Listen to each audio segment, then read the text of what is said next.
Oh, Hiya. hey, sorry for the wait there, mate. How you doing? No, that's all right. I just thought, oh, it must mean CET or something like that, and it's going to be completely wrong. No, I always do try to do it on your time zone. Okay. If you're in Kazakhstan or somewhere with a very unique time zone, then there's a higher chance of me screwing it up. Or right when daylight savings shifts around. But I am happy to say I have a usually about 98% correct with time zones, Cool. which gets very confusing. A lot of people try to do the conversion for me, and I'm always like, no, no, no, no, no, no, no. I cannot trust anybody else to do time zone conversions because it's something which breaks most people's brains. It breaks most software as a programmer. Macedonia being the worst because even their calendar's wrong. So Shit, really? Is that a yeah, the Pope never sent the memo to Macedonia, so they're still running on some insane calendar. They have Christmas in like January the 12th or something. Oh my god, that's awesome. That's like a cool piece of trivia. I had no idea. That's amazing, man. That's yeah, it's good as well. Right. Anyway, nice chat, but it's costing me a fortune. Let's go, let's go. Awesome, man. So I'm trying to remember, are we just doing one session or are we doing a whole bunch together? Well, let's do one because the reason being, I've just started getting back into the game, and so you're going to tell me stuff. I'm going to take it away and practice it. So it's probably better to do it in two bits. So that's one reason. Yeah. And the other reason is the wife's cooking dinner, and she's going to kill me if I miss the dinner. So All right. Let's go then into it. So, should today, a couple of quick goals. Do we want to just go over each matchup quickly and kind of outline the key kind of build order plans, some key points to focus on? well, what it is, I've been boringly systematic. So I've been trying to do the mechanics. I've got through that, and now I'm working on the ZvT.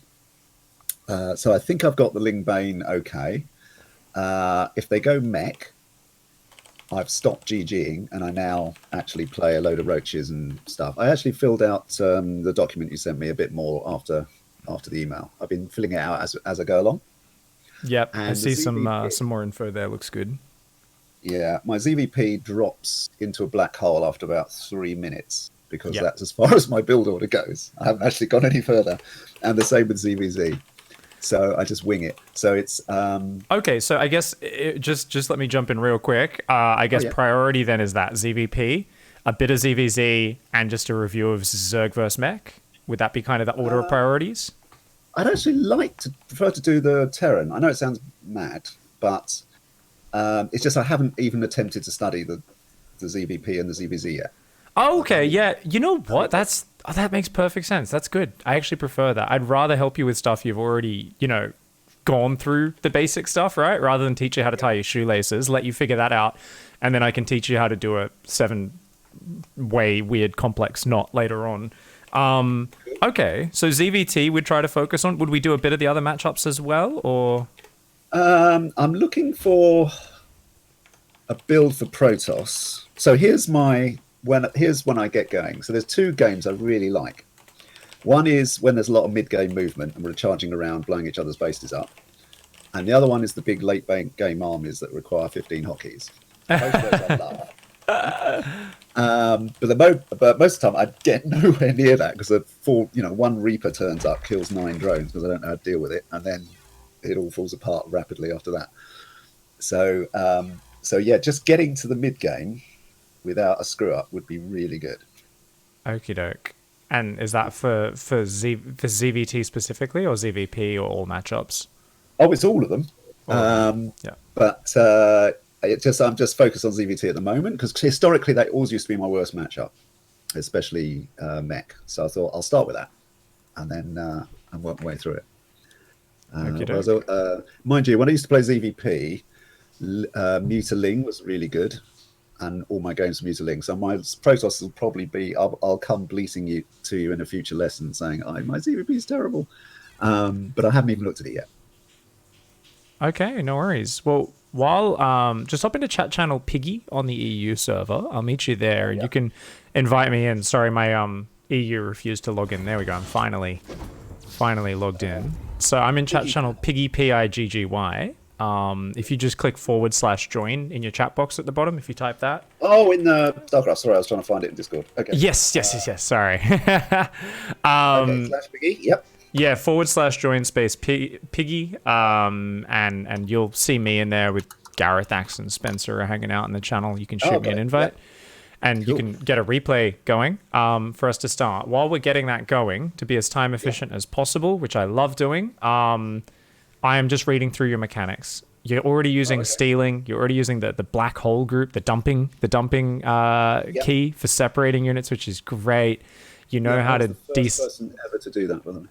Oh, really? Awesome. Wait, so you hang out on StarCraft Reddit, do you? A little bit? No, I didn't know anyone else had done it at the time. Okay. As soon as they brought in the stealing, within like 10 seconds, I thought, oh, what a brilliant idea. I can do those annoying scout things I could never do before. Big brain, man. Dude, that's awesome. I remember seeing a Reddit comment of someone like a year and a half ago or something, and I was like, oh, that's so smart. I was like, oh, why didn't I think of that? That's so cool. But yeah. What do you do for work, by the way, just to get into your problem-solving mindset? I am a programmer big time. So yeah, I knew it. I knew it. Unfortunately, it means lots of late hours. So I get in like sometimes 11 o'clock at night, and I'm too knackered to play games at anything on the weekend. So I just do a few drills and things like this at the moment, just getting back into things. So I don't have that many games. Yeah. So my mechanics might be disproportionately not terrible. Okay, that's you're definitely a systematic thinker, though, someone who's going to understand all the efficiencies and control groups and hotkeys. So I'm just doing a very cursory look over, and it does look totally fine. You've got your own very customized homebrew setup. Yeah, I remember reading through this. Okay, cool. I was just double checking that. Normally I read through, there's a few things I like to double check right when we actually get into a live session, but I remember reading all this in the email, the mechanics answers at least. You've just added this info at the top, which is the newest stuff, I believe. The build orders. I'm working on the build orders. Basically, that's the only thing I've added. Awesome, fantastic, mate. This is really good. So we'd like to get a few kind of goals. We want to try to look at mid-game movement wherever possible. Late game army is with many spellcasters can be nice. I'm definitely a big fan. I don't mind if I can't play it. I just want to get there. that's the fun bit. Yeah. Well, we'll roughly outline how to get to those stages. I think honestly, being more decisive in the mid game and learning how to kill people and run around and snipe bases or just win with a straight up timing attack, and doing that really well because you have a clear goal towards that, you'll naturally improve. And I do that already. You try to stop me. If I can get to the middle game, I'm always trying to kill them.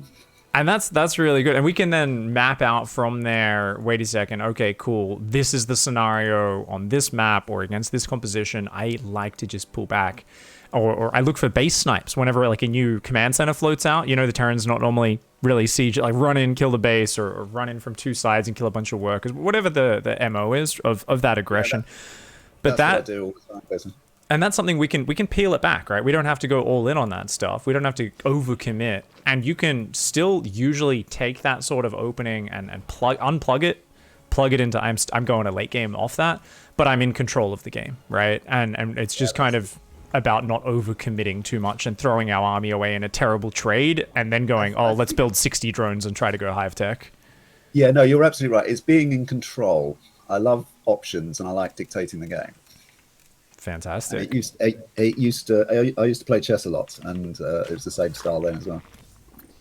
It's a good way to play in strategy games because strategy games, all the good ones anyway, are literally just about overwhelming you with options. That's essentially what they try to do. Sorry, the profile's screwing around on me. Here we go. This replay is absolutely terrible, by the way. I just chose the most recent loss. Oh, you're steering the replay. Sorry, I was wondering why my speed command wasn't working.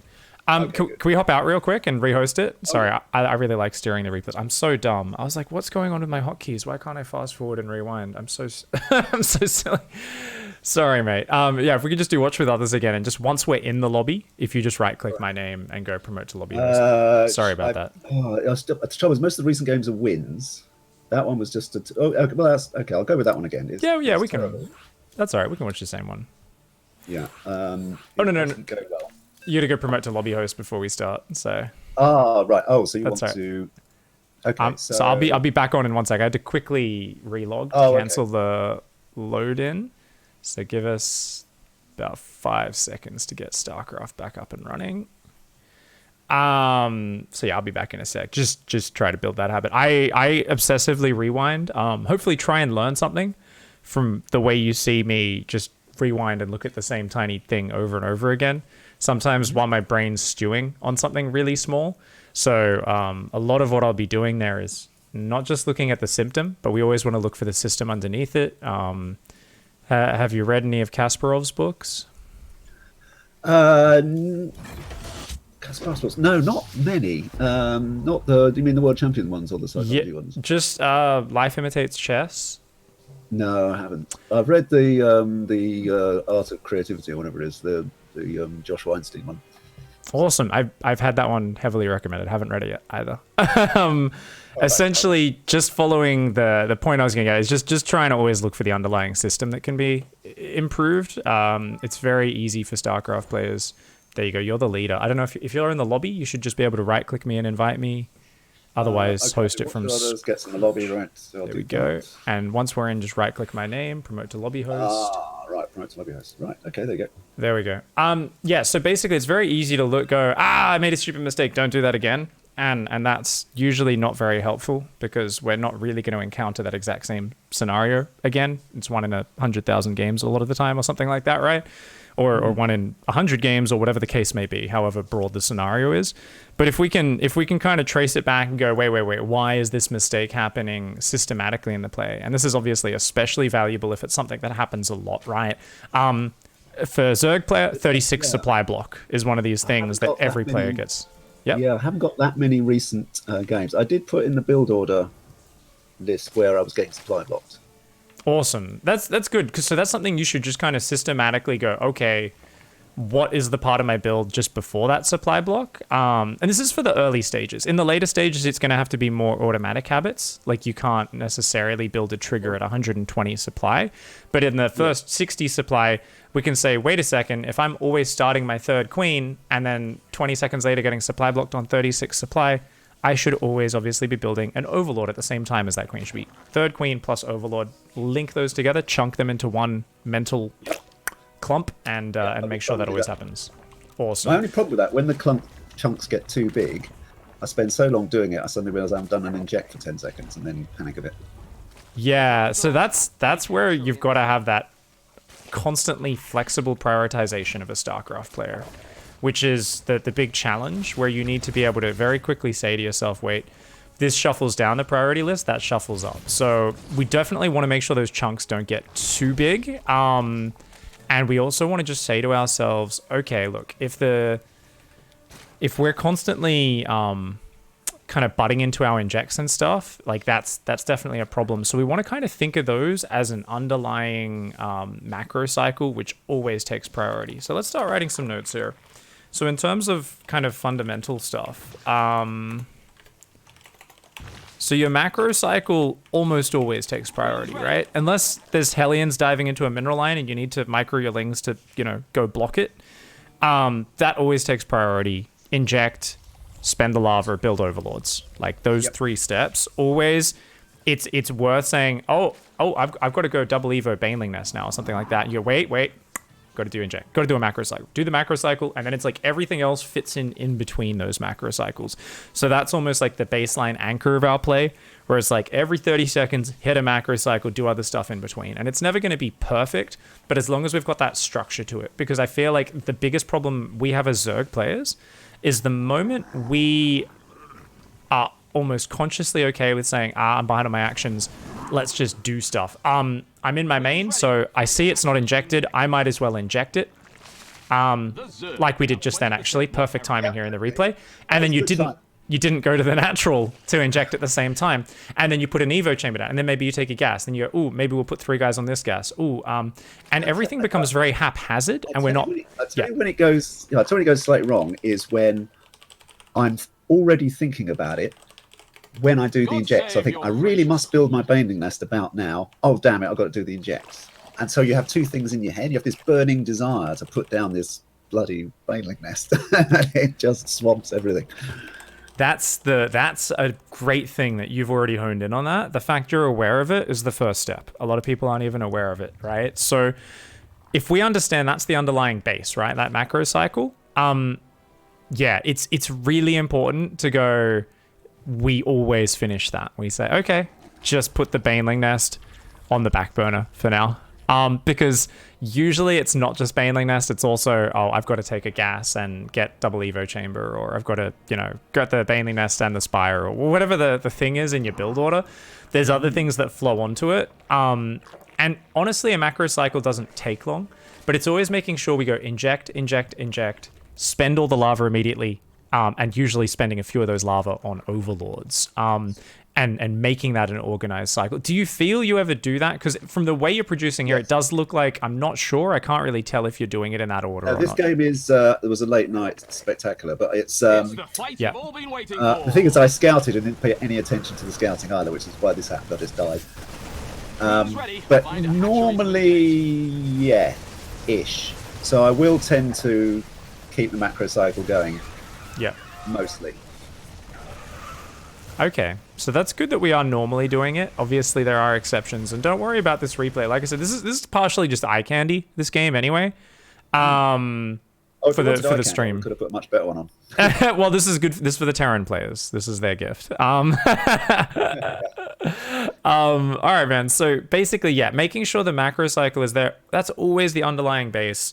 And always do a full cycle. So if you can resist the urge to just inject a hatchery, like that's a habit we'd actually like to fight, preferably, just because it's so much more efficient to inject, spend all the lava at once. Minimizes, excess lava sitting around as well, which of course, I'm not sure if you're aware, a lot of players aren't, I think you would be. Hatcheries don't produce lava past 3. So anytime you're sitting at 3 lava, your hatchery is not producing. So that is somewhat inefficient, right? Yep. Okay, cool. So basically, macro cycle is going to be really key. We can hop out of that replay, host up another one, just to get another look at another one of your ZvTs, and we can start talking about the matchup. But just want to talk about some fundamentals. So that's a good thing. Always do a full cycle. The other thing is going to be, of course, defining and refining things which you've been quite good at. So taking a look at your build order as we get into this next one. Let's just talk ZvT. We do pull 2 off gas normally. Make me the lobby host again. Thank you very much. Awesome. All right, here we go. Okay. So this is the first Mech game I won. I think in my entire life, actually. Oh, really? Okay, so and I shouldn't have done. This is the other thing. So the Terran players won't be entirely unhappy. So in terms of our verse mech reaction, I'm very happy that we already have a write-up. We have some organization. Let's read it quickly. Back on gas, second gas, Evo, Roach Warrens. We're trying to go into Roaches. We will get a few drones on the third. When we have enough gas, +1 attack. A few more drones on the third, up to 4 gases. Plenty of Overlords, since Roaches do chew up supply. Safety Roaches spread amongst the bases. Cool. So just to add a point on that, safety roaches spread amongst the bases, I'll add a point in bold in the document. The thing I want to add there is that can get a little bit vague. So I like a pattern of just main army on one side, counterattack defense squad on the other side. So looking at where you expand, assume your 4th is down here below your main. I'm assuming that's where you're going to go for it. You might have... Can you see where I signal on the map? I'm following my vision. Are you pinging? Yeah, go to everyone's camera. Oh, okay, sorry. Yeah, go on, ping again. So assuming you have your 4th base there, say your main army is there, because you're like breaking these rocks down and you're wanting to, defend the front, right? From not only harassment, but maybe a frontal push. Then your Roach defense squad is obviously going to be up on the right, kind of the furthest exposed point, right? And every map's a little bit different where that's going to be. But the idea is maybe that's just 6 Roaches up on that top right base, main army on the left base. And some other things we can do with that as well, which I'm really big fan of against Mech. Overlord. Overlord.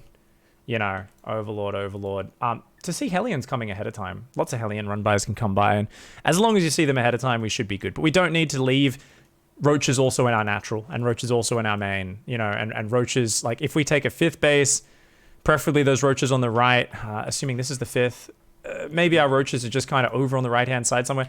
We're not going to cover everything 100%, and that's okay. As long as we've got the kind of spread going on and we're improving our creep and our map vision, you will be able to respond without catastrophic losses. And if you've got a good drone count, you can replace the drones quickly enough that it's really good. Yeah. Usually I've got a habit of losing the entire drone line to a Hellion run by, but I just replace the drones whilst the Hellions are burning everything, and it's usually fine. Yeah, if you don't drop below a certain point, it's quite okay. It's a funny thing with Hellion run by. Same thing with someone's doing like mass Phoenix harassment. I always like to point at one of my big old pig dailies where Snoot just built like so many workers and no anti-air, and yeah, the Showtime's Phoenix just couldn't kill enough. They just kept running out of energy. So even though he's just ignored them and had like 100 drones and made masslings and ultras and was like, Phoenix, don't do anything against this, haha. And it was just kind of a funny way of, using a staggering commitment to economy to ignore harassment, because it simply couldn't get out of control enough due to the limitations of the unit. And there's some cool things like that can happen. Mm. Oh, I don't intend to do it. That's just what usually happens. I'd rather not lose the 16 in the first place. That would be quite good. That's a good policy. Okay, man. So in terms of from there, let's look back here. I'm still on every Yeah, go back to your camera now. Should be fine. Whatever works. Roach speed +2, 4th base, 6 gaze, flood roaches. You try to do a big old roach attack on 4 base, spire. Flood roaches, a few corruptors until one of us runs out of bases, minerals. Okay, so you've just been doing mass roach and trying to kind of overwhelm. All right, so it's experimental. So basically, I ended up doing Lingbane music because I wasn't even scouting it properly, and it was a recommendation of somebody else. So I'm just doing mass roaches, maybe 5 corruptors, just to see what the envelope is, just to see what the limitations are. No, it's good because this gives you a simplified focus. So, I mean, one of the big things I really recommend for people is mass roach hydra with quick vipers and just learn how to use vipers really well. But the thing is, mass roach aggression against most mech players is going to be enough if you use it correctly. Even if their army's really good, you can wait till they move out and then run in and base trade them, kind of sort of thing. Whenever you catch them unsieged with a surround or a 2-sided, pincer movement, it's going to be amazing. So at the moment, it's just roach aggression. Now, you've mentioned go up to 4 bases. I'd really like you to try and define your drone count. Like, what is your maximum drone count with your current style? Are you fully saturating that 4th base? Are you just transferring workers down to it? I feel in the game that I have over 80 drones, and then I look at the replay and I've got like 67 or something. Okay, about 66. I'm trying to get to 80, but for some reason I never seem to count them right. If you're going mass roach, you actually probably don't want to go past 67, 70 drones at most, just because they're so low on supply that it will be hard to have a big enough army, and they're so cheap as well. So it kind of ends up in this funny, if we go up to the next step, absolutely we want that 80 drones. Oh, okay. So what we can do is you can stick with this kind of generic game plan and we can talk about some refinements, but let's have a next step in mind. Are you happy to, have you used Vipers much before? Do you enjoy them? Yeah, that's the only spellcaster I've really used. Fantastic. So, are you more of a Blinding Cloud or an Abduct or a bit of both? Either really. All right, so if we want to go the next step, Infestation, Hydroden, basically take every gas available is what we're going to do. So take every gas available, 5th base, plus gases also if we don't have the 5th base up yet, which we probably won't. We drop an Infestation and a Hydroden, immediate Hive, and then immediate Vipers. Now, why am I emphasizing that in our little notes in our document? It's because anytime you've got something that's later in the tech tree, it's like it's the downtime from your lair, from it's time to go Infestation Pit to starting it, from Infestation Pit finishing to starting Hive. It's a long old chain of events, Exactly. There's lots of chances to mess that up. So that's something which you can always look at in your replays. You'll be like, oh, these Vipers were crap. He had, all these units out and they weren't ready. And then you look back and you're like, oh, they could have been 40 seconds quicker. And I could have just abducted these first 6 siege tanks. And that would have been amazing. A great start to the trades. So I think Roach Hydra Viper is a pretty fantastic composition against Mech as well that adds longevity. And basically you want to go, hit and run tactics where you just abduct all the big units without committing, then grab more energy. Occasional big engagements with Blinding Cloud if you have enough of an angle. you can't really force your way through a choke point. Blinding Cloud runs out pretty quickly these days. So your units really can't kind of just headbutt into a choke point. Even if their army's clumped up, you're just not going to get enough damage in range of their army in time unless you've got unlimited Blinding Clouds, which you're not going to. So Abducts is usually the lovely safe option that kind of is super reliable. You just rock up to the edge of their army, grab 2 Thors, 3 tanks, and then you just, you pull back. You don't sit in range of their whole army ever. And it's just that very nice hit and run tactics and wearing them down. And if they ever do a big push, then you can split, come from 2 sides and drop Blinding Clouds at the same time and get a really good fight. I'm looking forward to it. I just never get there. Either because I get tunneled on the roaches or I just die to Reapers long before this happens. No worries, man. All right, so so we've got a next step now. I guess we'll add one more next step. Just for the sake of it, which is just do a Broodlord timing with this. You need plus melee. If they've got a lot of Thors, no. But if they're really heavy on tanks to the point where you're like, oh, I actually don't have enough Abducts to deal with this, Broodlords is just an amazing way to finish anyone who's on lots of Cyclones and Hellions, lots of tanks, anything like that. So Broodlord timing with that is just a nice way to finish off. The other way you can do it is you can go to heavy Lurkers and use those, but it gets a little bit fancy. So Broodlord timing with this, I guess we can add if low on Thors. Otherwise, Lurkers can be nice. Otherwise, heavy Lurker can be really good. But I think generally we can still commit to a lot of roach aggression. We can still look for that and see what we can do there. So in this game, let's go back. Let's look at your opening and let's see what we can improve a little bit, shall we? So, all right, we've got workers going onto gas here steadily. You're prioritizing your minerals generally as a player. So you go for a little bit of a later Ling speed, just as normal. I mean, I'm assuming bio Lingbane Hydra, Lingbane Muta, until the 3.5 minute scout. Yeah.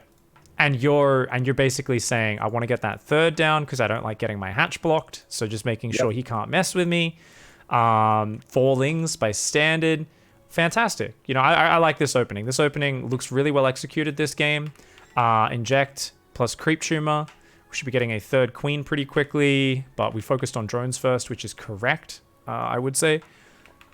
I'm very happy with this opening. This looks really nice. We pulled 2 off gas at Ling speed. When do we put back on gas? It depends. So, assuming I don't completely forget to do it, if it's Mech or something, they go straight back on gas. If it's a slow bio, in other words, they're building up, I'll just get all the drones first. Okay, I think we should just make it the same every game. Number 1, that's easier for us, but number 2, that's what I do. It's what all the pros do usually, and so it's both easier and it's a little more efficient because it means even if you're against bio, you'll have the gas to get upgrades, and it doesn't really slow your income down. Just a couple more workers on gas, so your minerals will still be able to blossom, and you'll still be able to saturate that 3rd base mineral line, which is a big goal in ZvT. Sorry, no, I just meant the once the natural is completely saturated, and I've got 5 or 6 drones on the 3rd, I usually double up on the gas, but it's kind of variable because I tend to forget it. Oh, so you say double up? You mean put the 2 workers back on the gas? Yeah. That's a little later than normal. Most people do it about 3:30. Or 3:40. So, I mean, if you did it right now, I'd be okay with it. Let's say, yeah, you did it here, 3:45. So I guess but I don't think you know it's Mech yet, do you? Oh, okay. Maybe I just assumed it was Mech. I'd had 2 Mech games on the trot. Yeah. Anyway, anytime we can take away a reaction, that's just going to be easier. So I'm going to add a little note in bold into your build order here. And we're just going to say... Wait, you've already got sack Ovi and place Ling Scouts. It's about 3:30. Yeah. Also put back on gas. I've just added that in there. Just always. And that's just going to mean you can start your double upgrades on time, which will be really nice. So one of the big things that'll really help us as a player is saturating that 3rd as a way you can benchmark your economy growth in ZvT. And that's a way you can just get ahead and crush games. So that's going to be one of the biggest things that we can kind of aim for doing faster generically. So I'm just going to write this in bold. So we're going to aim... If I'm doing Lingbane, I'll normally saturate that 3rd. It's just because it was Mech, I was going roaches, so I figured I want to get the safety roaches up fast. So Yeah. just roll. I think it's okay to do that, definitely, especially if we think there's a lot of Hellions coming. In this case, it was a bit of a weird game because he's just building tanks and cyclones, so he's not really got any aggressive potential. I think he had those flying banshees as well, I think. Maybe later, but early on, if you look at his build order, this is a very kind of odd build order. It's just some unupgraded Marines and tanks and cyclones. So there's no Hellion pressure. There's nothing that can actually come out. So a few things. Aim for saturating third base a lot faster. General marker versus bio is 530 full saturation on third, if you can get that. But I feel like because your scout isn't coming in so early, we should already probably be droning our third just kind of by default. Okay. A little bit more than what we did in this game, and that would be fine. So just aiming towards that. The other thing is we got link speed and we didn't retake map control at all, so we have no vision. So the problem here is, yeah. So the thing is, you don't. I mean, even though you've seen those two factories, you're kind of, you don't know if there's Hellions that are going to be diving in. You don't know if there's Banshees, and in fact, this is such a defensive opening from your opponent that we could definitely be like, wait, I don't need to build any roaches. I can just hold down that drone key. I don't really need any more Zerglings. There's just nothing on the map, right? So that's something where the moment link speed kicks in, remembering to do that's going to be really key. And you normally do that straight after link speed. Yeah, that's when you can chase the Reaper off. I mean, if there's Hellions at your doorstep, that kind of tells you what they're up to. I normally wait till the first round of Hellions is beaten off, but okay. Yeah, because if that Reaper hangs around too long, you can just kill him. And you don't know if there's Hellions that are going to come or not. So sometimes they will, sometimes they're doing a 2-1-1 or a different build. And that happened in that replay on World of Sleepers, the double Marine drop, just caught you completely by surprise. So getting those Lings out earlier is going to be very nice for you. And that's going to be really big. Ling Scout, so I'm just going to put that in bold. Because, like I said, that's going to allow you to be a bit greedier. It's also really important for us to just kind of...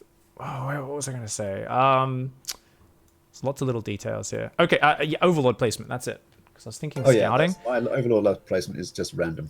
Okay, yeah. This is a real good one. So, aim for... Yeah, I guess I'll just put this as a notes thing here in your document, and we'll just kind of put that as a sub point there. Okay, so Overlords. And you can apply this in all matchups. Basically, go to everyone's camera. You want to see mobile units entering your base before they're in your mineral line, killing your shit. That's a really big thing. Pro gamers, not actually as good at watching the minimap as we think. Yes, Cyril is. Yes, Raynor is. Yes, the very top Koreans are. The rest of them aren't. But they're very good at setting up their map vision. So, every map, there are a few key angles they can get into your 3-base setup. You see those 3 markers? Yep. Adepts could come in from there. Ling Bane could come in from there. Hellions could come in from... These are very mobile, fast units that we often rely on just queens for defending at the start and some Zerglings, and we just need to have them in the right position because queens are very slow. Otherwise, they get to waltz into a mineral line, kill some workers, and either run away or continue to run rampant. So having those 3 Overlords out is really, really nice. If they get a Viking or a Phoenix, they're also close enough that your queens can kind of waddle over there and kill that air unit and save the Overlord. Maybe you'll lose an Overlord, but not the end of the world.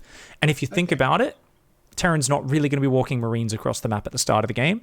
Protoss isn't going to be walking a Stalker all the way to your side of the map. And Zerg isn't going to be walking a Queen across your side of the map. There's no super mobile early game anti-air. So those 3 Overlords out there is going to actually be one of your highest priorities after getting your first 1 or 2 Overlords on the other side of the map that you've got over here. Okay. The other thing after that would be filling in the edges, right? To see air harass coming in. So having an Overlord up there and there is really key after that. And then after that, just let them sit somewhere. I actually, every time I build Overlords after that, I click them to the back of my base, either up here or here, just because I hate them dying in a base trade. And if you've got all your Overlords, say, in the top left corner, guess what? You don't lose any of your supply depots in a base trade, and that can win you a lot of games as a Zerg player. People complain about floating buildings. Floating supply depots is friggin' OP in a base trade as well. Zerg's the one race that has no problem rebuilding in a base trade if they can get extra bases up. So scouting Overlord or 2 on their side of the map. Now, if you face a lot of Viking or Phoenix opening, you might only want to go for 1 Overlord on their side of the map. Yeah, I think in this case, they've both got a job, but I could probably do them both. So the first one goes to just hovering around their natural, so that I can scout whether or not they're expanding and what the drone count is. And then the So other that's just this goes- one on the left, right? And the first one sacrifices through the main. With this one on the left, what about putting it on the high ground? Do you like putting it on the pillar?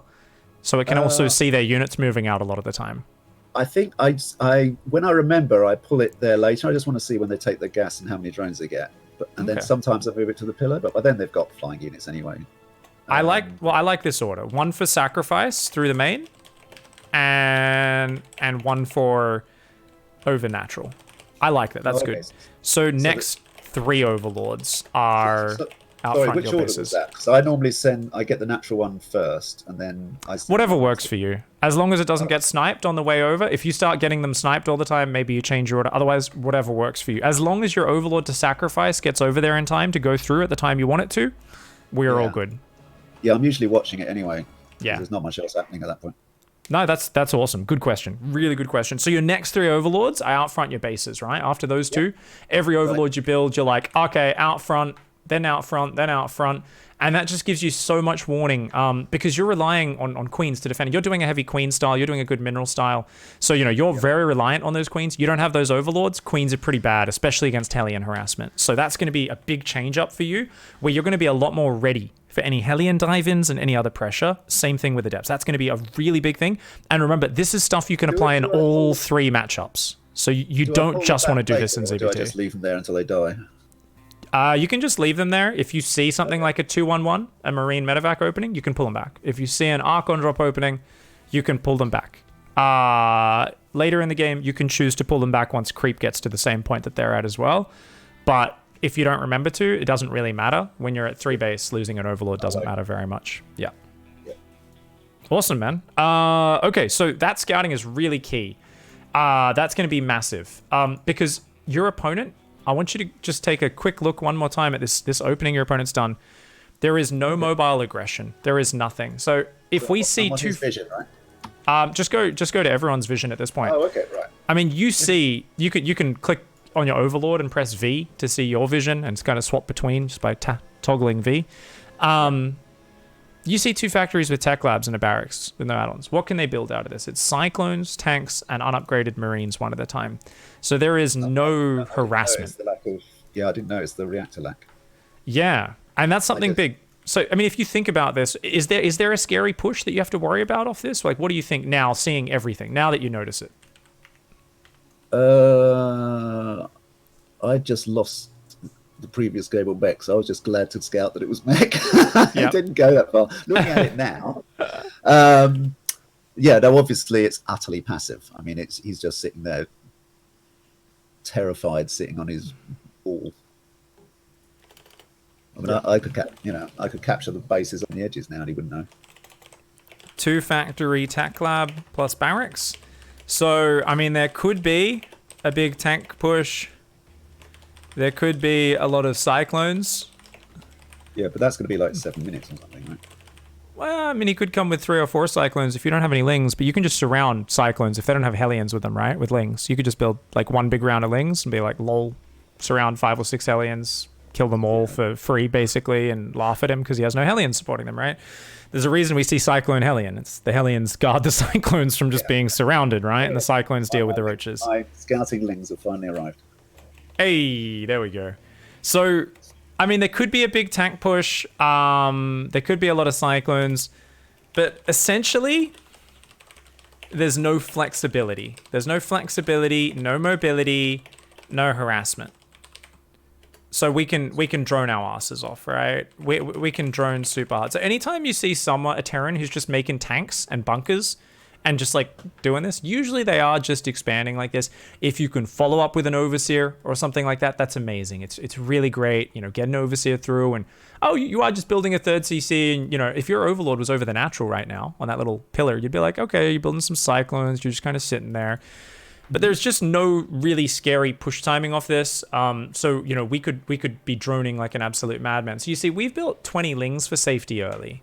But then we've also started making roaches now. And we are going for a 4th, but we could have gone kind of straight to 3 bases. Because we've built a lot of queens and a lot of lings that we really just have no need for. Yeah, the Lings are just well, I'm trying to set up the double prong at the moment, but yeah, I'm kind of trying to. I see what you mean. I could have just grabbed a load of drones earlier and then Yeah. still have a double prong at this point because I would have just saturated everything so much quicker. Yeah, and remember there was double factory really early, which often means no starport ever. Definitely not a quick starport because they've built 2 factories at the time when they can only have a factory and a starport. So we didn't need the spore crawler in the main. Thankfully, it was only 1 spore we built up here. But same thing, right? So we could have skimped on queens. I mean, if we're playing against this style of like someone who's building tanks and cyclones, I mean, we know it's mech. We're going to go into roaches. The queens aren't really part of our army, right? They're an early game defensive force, which is great against libs, against hellions. None of those things are coming our way. So you could have stopped at just like 5 queens, like 3 injecting queens, 2 for spreading creep, right? Something like that. We could have not built the lings, just had the initial 4 lings out for scouting. And yeah, I think the lack yeah. the spore is because he must be building a lib by now, or must be building a banshee by now. So I think that was a sort of panic reaction where I realised I hadn't scouted him for ages.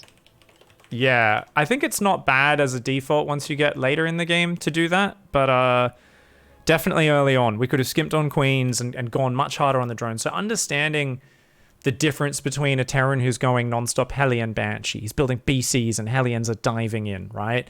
And at least putting it in a generic category. We don't need to understand every building and exactly what it means. If we can learn to do that over time, it's great.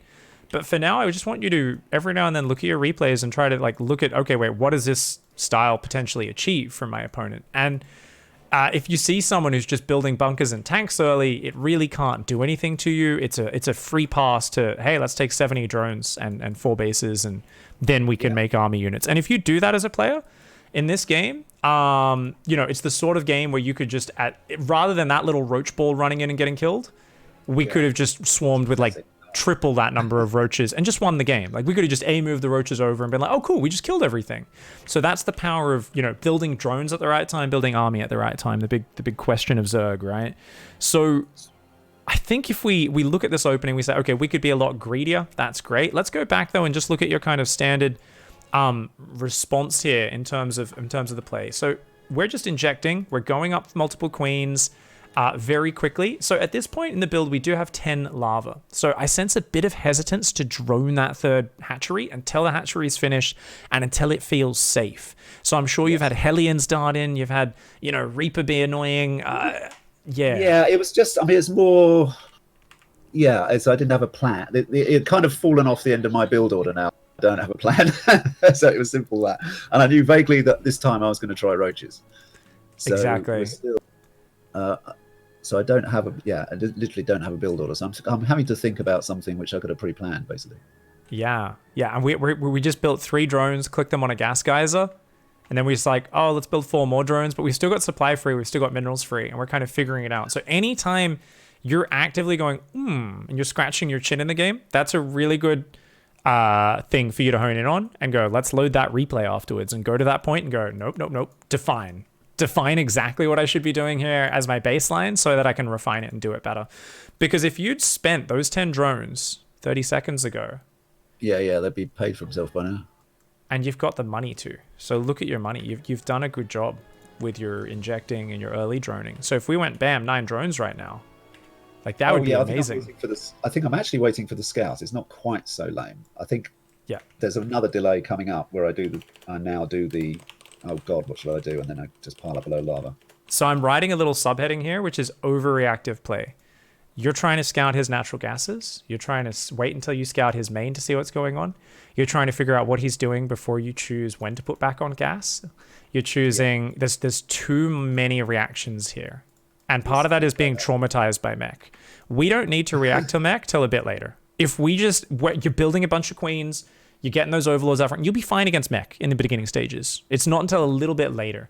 So we want to get at least 8-10 drones on that 3rd base, and then we can be like, oh, look at what the overlord scouted. Oh, it's a Mech player. Let's drop that roach warrior in that 2nd gas and get into that. Our queens and lings. I don't think I was traumatized. I think I was just on my usual thing of making everything way too complicated. Yeah, trying to play the way we imagine Cyril plays, and he probably does react that much to some extent in some ways, but it's more minute, the adjustments he'll be making that he's scouting for, right? So it's something where we actually want to react less and less the higher we get, until we define exactly what those reactions should be a little bit more, right? So let's try to, follow a baseline game plan and define it a bit better. So that means if I do a 3.5 minute scout, I'm pretty much always going to make those 8 drones. Always. Even if I make 2 gases, yeah.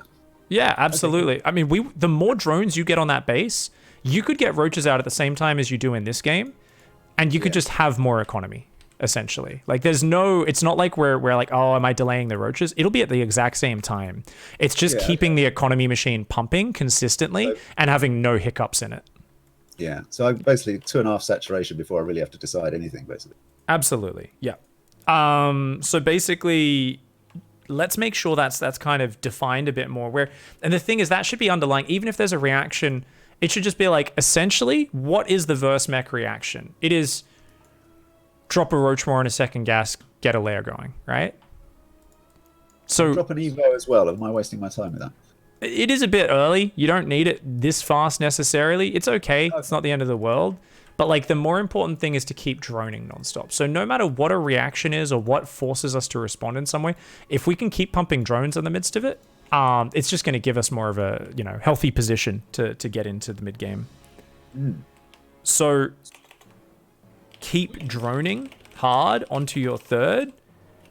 Don't be afraid to do it. Do this every game. And even if, say, Hellions dart in and kill 2 or 3 drones, it's not the end of the world. But if you're spreading your creep well, which you've done a great job of, you should get in front of it in time. Yeah? The day I lose 2 or 3 drones, that would be amazing. Usually the Reapers killed 4 before I even get this far. Just one Reaper, or are you talking about max, like multiple Reapers? Oh, just one half the time. Yeah. My Reaper reaction. Let's go back to that real quickly, because you've mentioned it a few times, and I didn't focus on it because we were talking about other things before. There is no Reaper in this game, so it's not representative. Oh, it was the other game where there was the Reaper, right? Yeah. I mean, we didn't build 4 Lings on time. I mean, you should be totally fine, but let's see. I mean, this third Overlord, I guess, is a little late with your build order, which is fine. Like, that's just the way your build order works, because you want that really fast third hatch. I definitely wouldn't put your Lings where they are. Because if he just runs in your natural, he'll be able to get a lot of hits on drones and force a few Spore Queller tricks. That's exactly what happens. I would sit your Lings on your ramp every game. So if he goes for the main, they run to your main. Because I thought he'd hop in. Okay. Yeah, I mean, if you want, you can split one Ling over to see if he hops in. We don't really care about losing the Zerglings as much. Obviously, we'd rather not. But it's more important to protect the drones. It's up to you. If 90% of your game, they always go to the main base, yeah, sit here. That's fine. They always go to the natural and destroy me. No, then 90% of the time, we should be either sitting in the natural or halfway between, right? We should just do that as our default. So let's just make sure, like, that's a real small change, but it makes a big difference, okay? So first 4 Lings sitting on main ramp, ready to defend natural. Awesome. That will make a big difference. From there, just imagine we have 8 more drones. We're droning up. We got the Lings in position a bit earlier. Even if we didn't react to, you know how I was saying, oh, he can't be aggressive. Even if we didn't react to that, but if we just by default had droned our third a bit faster, that would be pretty awesome, because we just have a bit more stuff. But looking back at your build order and your game plan against Mech, when do you grab these 3rd and 4th gases? I'm not sure you wrote this down in the document. Is there a marker for that? So the second gas, as soon as well, it depends again, because of course I've made it ridiculously complicated.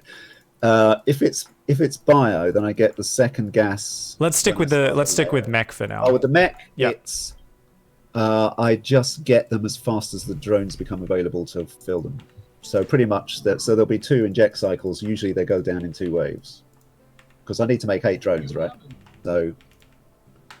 Yeah. So what? For example. Yeah. So this I'll blast out all 8 drones in one go, and then the next cycle I'll do the next 2. But they go down. So you're always manually rallying them from the eggs. I see. Okay. So it's not a terrible habit. It's not the most efficient necessarily. I'm a big fan of playing with rally points, because notice you're kind of rallying workers from your third back to your natural and so on. It's okay. It's okay to do it that way, but it's something where you definitely want to make sure there's no hiccups. So something you do have a habit of is you like to go build 3 drones, click on the gas. So like the hatcheries, build 3 drones, click on the gas. And what's more important than that is making sure our machine keeps rolling. So you kind of had this hiccup in your drone production when you were doing that. So we want to make sure there isn't a system going on, whether it's subconscious or not, where we're sitting there with 8 lava and we're kind of like, build 3 drones, click on the back gas, build 3 drones, click on the gas, and then forget. I'm building anything like that, it does hiccup up. And rather just holding the drone key down, it tends to... Yeah. I think it chops up a bit. Well, if you're doing it at this point, you're like, look, I'm getting close to saturation on the natural and the third. Let's start taking those gases. You could just change the rally point on the natural hatchery to its own mineral line. And enough drones will kind of pop out naturally in the next minute or so to like replenish the ones, right? Going onto the gas. But then I've got to fuss about with them and put them on manually, right? You do, but if you look at your natural, you're on 13 drones anyway, right? So are you going to build 3 drones and manually click them on these minerals? Is that how you're going to do this? Because you're going to have to fix up the saturation anyway on this base. It's not finished. Yeah, no, I'll just make usually I'll make 8 or 9 drones and then deselect them, send us the minerals, deselect them, send it to the gas, deselect them, send it to the gas, or whatever way around. Yeah, so I mean that is a little bit more intensive. It's actually easier to use rally points. The reason is the moment harassment happens or something interrupts your rhythm, or you're suddenly worrying about how to react to this weird thing you saw. You saw a fusion core, but you saw 2 factories, or like something that doesn't make sense in your mind. The moment your brain's whirring or there's Hellions darting around annoying you, it becomes really hard to manually click drones everywhere. You suddenly can't do that whilst microing units, right? You can't just macro off your control groups because you've got to be looking around and clicking on things. So I might want to argue that we want to change that. So this is something for you to decide whether or not it's worth it. But we might want to shuffle rally points instead. I should change it. Really. If you're motivated enough, if you believe in it. Otherwise, you're not going to put the work in, essentially. So if you're willing to put the work in and you believe in it, then yes. But it's one of those things, like, this is not something we have to absolutely do. It's up to you. It really is up to you. I'll give it a go. Yeah? All right. Because a lot of things in StarCraft, I could give you 4,000 minute changes that are technically better, but it's not really worth putting them all into action because you don't play 100 hours a week, okay? So if you played, if you played 50 hours a week or whatever, I'd be like, yeah, do it. 100% do this. But because you're a person who's not a full-time pro gamer, you don't have the time to put in every little change. When I get home late at night, what I'll do is I can just set up a few like computer games or something and just do the drills, which is how I got back into it because I've only been playing again since Christmas. So I was just doing evening drills because I can do those without too much mental effort. So this fits perfectly in that. Awesome. So this way we can drone hard. They'll naturally go to roughly the correct bases, even whilst microing. Obviously, you'll need to get used to shuffling the rally points at the right time to make sure that works. So you basically rally to the mineral line, sorry. You saturate, and then you pull 6 drones off onto the thing. So absolutely, yeah. You can have all sorts of random numbers of drones, though. What do you do with the extra ones? Just leave them there or something? I mean, you can still just move those onto the bases and it'll take just as much APM. But if you shuffle your rally points ahead of time at the right time, you'll learn with your build at what point you need to do it. And it'll always work out to be at a good number. Now, heads up, if you're at 17 or 18 workers on a base, I know that number turns red, even 19, totally fine. Look at your, let's see if there's a good base example. Your naturals, that's only got 13. Let's look at your main. Let's see, is there... Ooh, your workers are nicely doubled up in that main. One of your mineral patches mined out really early, though, which is why. It's because that had 3 workers on it from the start of the game. I'm very obsessive about doubling up the mineral workers in the first 16 workers. To the point where I will forget the spawning pool or something. It's like. Well, it gives you a more consistent opening, so it's really good. But yeah, essentially, like if as you go later, you're not doing that, right? So sometimes you got 16 on a base, and 6 or 9 of those are tripled up on these like long, fast, shitty patches. And there's all these close patches with a single drone mining it. And you're like, oh, I'm actually like missing so much mining. And if you have 18 or 19 drones, you naturally avoid that. And even though the tripled up drones are only about 50 to 70% efficient, depending on the patch, they're still getting mining. So don't be worried about going into 17, 18, 19 drones. And especially as a Zerg player, you're building structures. Oh, I gotta drop a second Evo and a Hydroden and an infestation pair. I gotta, drop some spores or some spines. You want to have more drones than less as a Zerg as well. And, if a few go down to a Banshee or a Liberator or a Hellion run by, it gives you a little bit more room for error. So don't be worried about going slightly over on those bases. But the idea with shuffling rally points around is you're intelligent with it. So like I said, to visualize what you do with when you're taking gases, at this point, when you take these gases, I guess 5:30 it was this game, just after, you would click your natural hatchery manually, just that hatchery, and right click it on its own mineral line at this point. Yeah. So not the other hatcheries, just that. So that way, because if you look at it, it's already on 16. So it only needs 8 more workers, including the ones that build the gas, right? Whereas the third base... We're on the natural, right? Yeah, the natural. Sorry. So you see a natural? If you did it now, so it's going to replenish those 8 workers over the next 2 cycles, right? Oh, yeah, 3 at a time. Now scroll over to your third base. Yeah. It needs 6 workers on minerals and the 2 gases, but it's got 2 hatcheries rallying to it, your main and itself still. Gotcha. Yeah, so it's naturally going to balance out. And that the advantage of that is you could be microing a Ling run by, you could be microing against Hellions, building drones, and when you do get a chance to look back and adjust your macro and your mineral saturation, they're already going to be in roughly the right position. So you can still every now and then do a bit of build drones and click them on a gas, and you'll see me do that. But it's only when you've got the extra time to do that. So if you can work on shuffling your rally points around, it just means you can be so much more active with your APM doing lots of other stuff, and your drones are just going to kind of automatically rally out. And it also, because we saw that little problem with choking up in our production, I do think, like we said, it was because you were focusing on reacting to mech and getting that going first. But that might be a habitual problem where sometimes you're not spending all your drones because you're kind of shuffling workers around and that sort of stuff. No, it might streamline it. Come clean and confess, because you've caught me red-handed. No, it's whenever I start shuffling, putting buildings down and thinking it drops off, because I'll put 3 buildings down, replace the 3 drones, and then forget to carry on making drones or something. You had another question that you were about to ask. Oh, I was saying, yeah. So obviously I've been counting drones to 1633, but actually what I should be thinking in terms then is just the wave of drones. Assume each hatchery churns out 3 or 4 on the inject cycle. That's probably how I should be counting them. Like about 5 on an inject cycle, because it's producing its own lava plus the inject is 3. So usually about 5 per hatchery per cycle, something like that. Depending on how many overlords are coming out. Yeah, so it's really good because remember, the macro cycle underlies all things. So it's really quick. It's inject a hatch, inject a hatch, inject a hatch, spend all the lava, just hold down the drone key, build the 2 overlords, do other shit, right?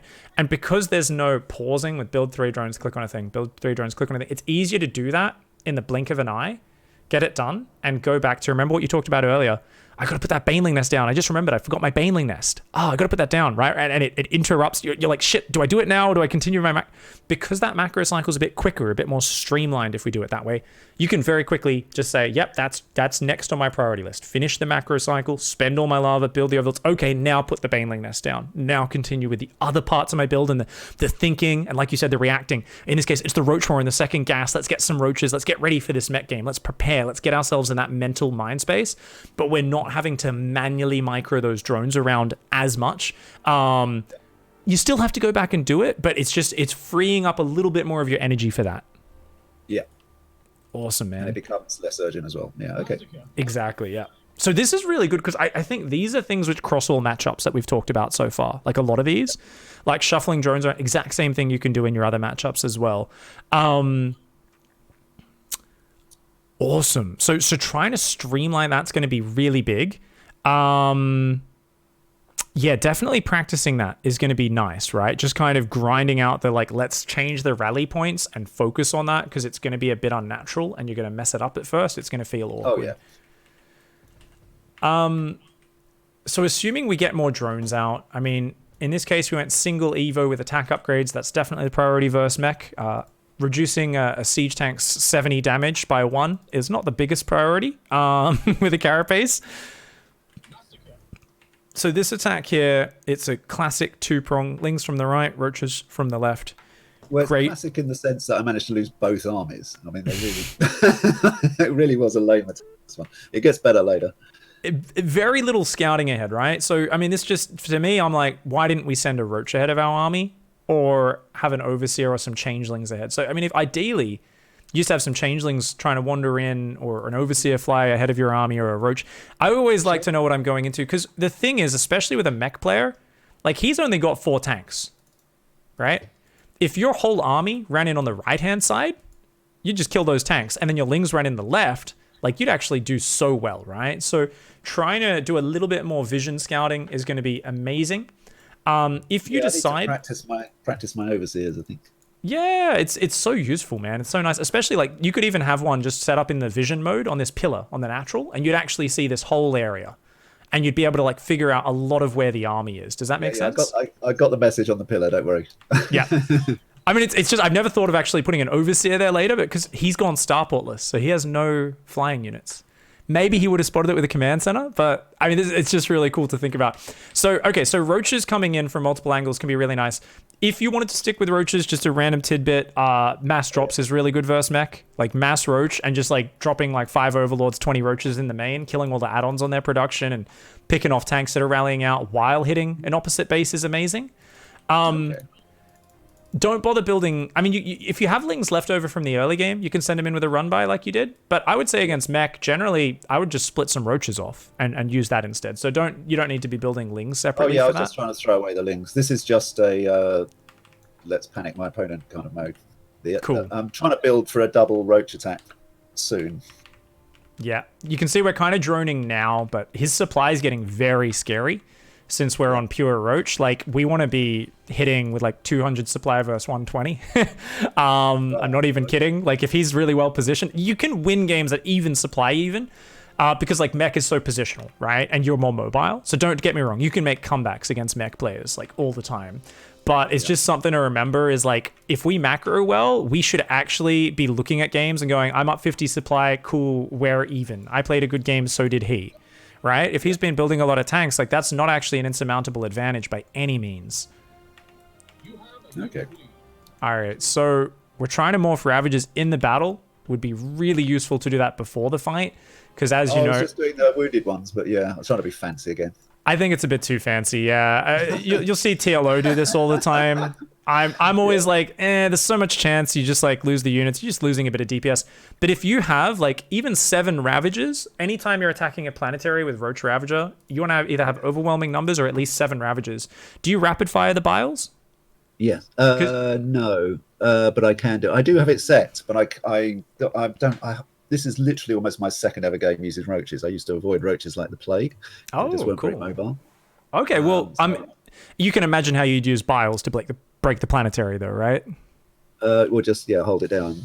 But you want to do it on the edge, so you can actually, especially with rapid fire, you can hit both the planetary and the repairing SCVs. Oh, I see. So you can trace a little ring over the SCVs with the Biles, and it's actually really nice. If you come in with like 14 Ravagers, if you happen to have that many, it just dies. Like that, they can't get any repair down because you're going to cover the entire edge. If they keep repairing, every SCV will die, and it just disappears very quickly. So yeah, Bile's actually not bad for taking out planetaries at all. So this was a much better kind of multi-prong. And you can imagine, with that transition I talked about, we could be doing this, which I'm a big fan of, and you could be going Infestation and Hydra Den and going to the next step behind it. Alternatively, you could rush to that Infestation and go straight to Hive 1,000 times faster than you've been doing and skip the Roach aggression stage, maybe do a few little run-bys. It's impossible for me not to attack. Not an option. Let's stick with it then. Try to look for control with the Roach attacks. Try to have better macro. What's a good thing? Benchmark your first big roach attack, okay? Look at how many drones you have, how much supply you have, how many roaches you have, what timing are you attacking, and compare that game to game. So I want you to write a list out of that every time you play this so that we can, mostly it's so you can check it. But if you can, I'm going to write this as your homework at the top.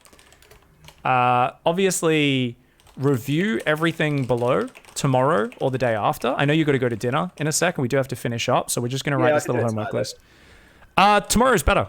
I want you to sleep on it first, so your brain's fresh. So it's kind of like completely new, all that information. Yeah. Gigantic Thor army. Wow. Yeah, we kind of messed up our pincer there, but that happens. To move command my entire army through it as well. Yeah, our pincer came in from behind after the front side kind of moved in. I had it set up in 2 control groups and then misclicked the control group. Shit happens. So review everything. Practice using rally points for drones rather than manually clicking them.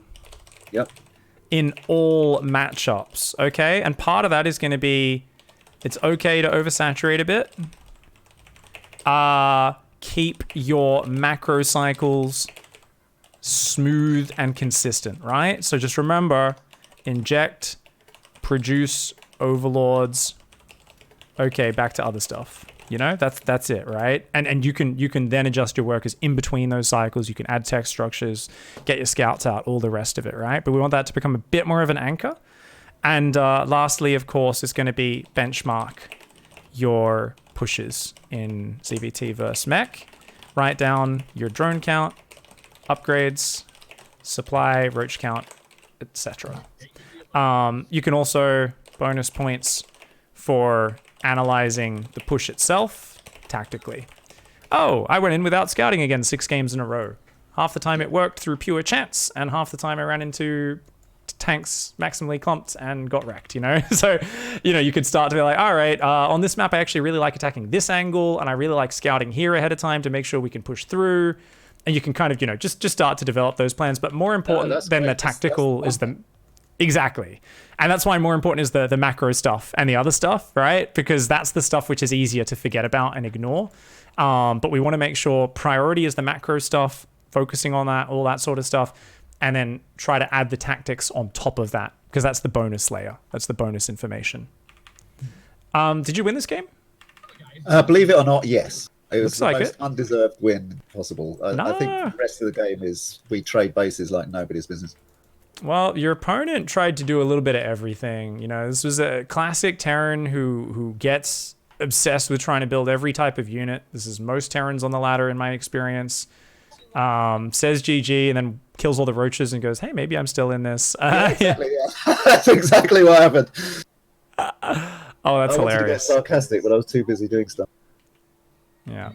All right, cool. All right, GG's. Good game. All right, man. Good first session. Lots of stuff we talked about there. Put it into practice steadily, man. Yeah, review that tomorrow. I'll let you get to dinner now. Hit me up whenever you're ready for the next session.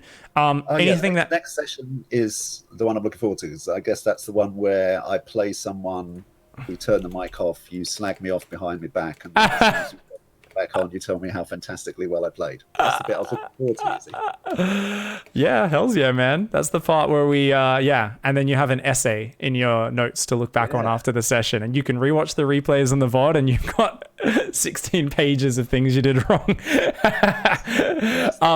Yeah, if you want to do that in the next session, we can. Obviously, it's completely what you want to do. So we can just do the same thing we did here with a different matchup, with more focus on a build order. My biggest problem by far is going completely headless chicken in cheese.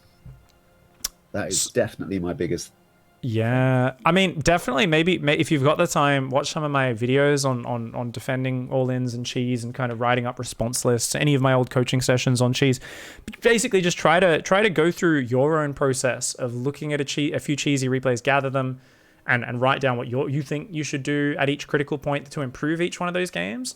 And the important thing, as always, is having a response and a game plan. So that's all I'm going to leave you with: is That's exactly what I don't have.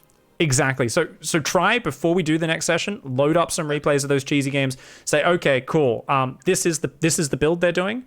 This is the tell, or the first tell that I think I'll usually get, and this is my exact reaction. And it doesn't matter if you're not 100% sure that's correct. Go into the minute details. When you're talking a reaction to cheese, you have to specify every tiny detail. It's not the same as in a build order where you've got all the time to do all the normal shit. It's no, I need to remember to put those guys in that second gas, because that quick 2 Reapers in my natural is different to what I'm used to facing, right? Define everything, write it out, and then we can really refine that process and make it more systematic in our next coaching session, as well as I guess you want to work on your ZvP game plan a bit, since you don't have much of one for that. So I haven't got anything yet. So yeah, work on a game plan for that, and maybe we can help you with that one as well. Yeah. Oh, actually, if you could post up somewhere a Ling, I think my idea would be a Lingbane Hydra, because it's nice and mobile and I get to attack everywhere, a bit like that game. Yeah. Let's very quickly, while you're still on call, we'll do it for the Twitch chat as well. I don't know. We're gonna Google Pig StarCraft, because I can't remember what videos are what, but I'm gonna see ZvP coaching Lingbane Hydra, and I'm sure something's gonna come up. Okay. So there's a Masters coaching video from January of 2019, so a year ago. So that's pretty present. Oh, that's with TDL. Cool. That's ZvT. Sorry. Whoops, that's not ZvP. Diamond 2 Hydra Bane build and micro practice from 2017 should still be pretty present.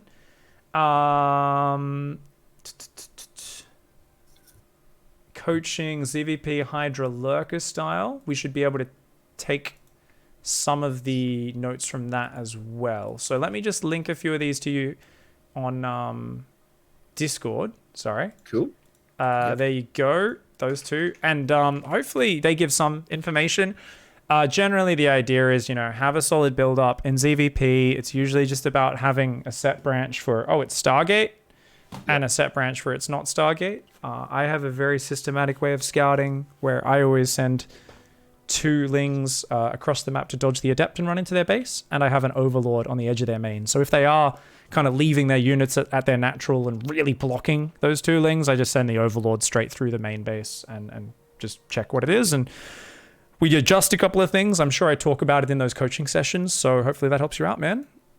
I'll see how it goes. I'll give it a go. Whatever happens, I'll give it a go. Even if they're different styles, if it's a macro opening, you can just plug and play the tech, change the tech around off the same opening, and it should be fine. Awesome, man. All right, I'll let you go. Cool. Enjoy your dinner. Good session, man, and look forward to hearing from you. Okay, yeah, no, excellent. I'm looking forward to actually doing something more practical. Hells yeah. All right, good luck. Have fun in your practice, mate. Yeah, see you a bit. Good night. All right, good stuff. All right, good little coaching session there with Marcus. Lots of little notes there about kind of how we want to change the way we systematize the macro setup and all that sort of stuff. Guys, a big thank you to Scarface Delta for the 6137. Marine walks into a bar and asks, where is the counter? And of course, the Colossus sitting next to him turns, smashes a bottle of whiskey over his head and says, where's your smart aleck words now? Cunt. And the Marine, is unconscious in a puddle of his own blood. So good stuff. How you doing, Scarface? Thank you for that. I know that was a while ago. Obviously just deep into that coaching session and focusing on that. I hope you guys got something out of the coaching session. Some of you may have, some of you may not. I don't know. Hopefully you did get stuff. Thanks for watching. GG's.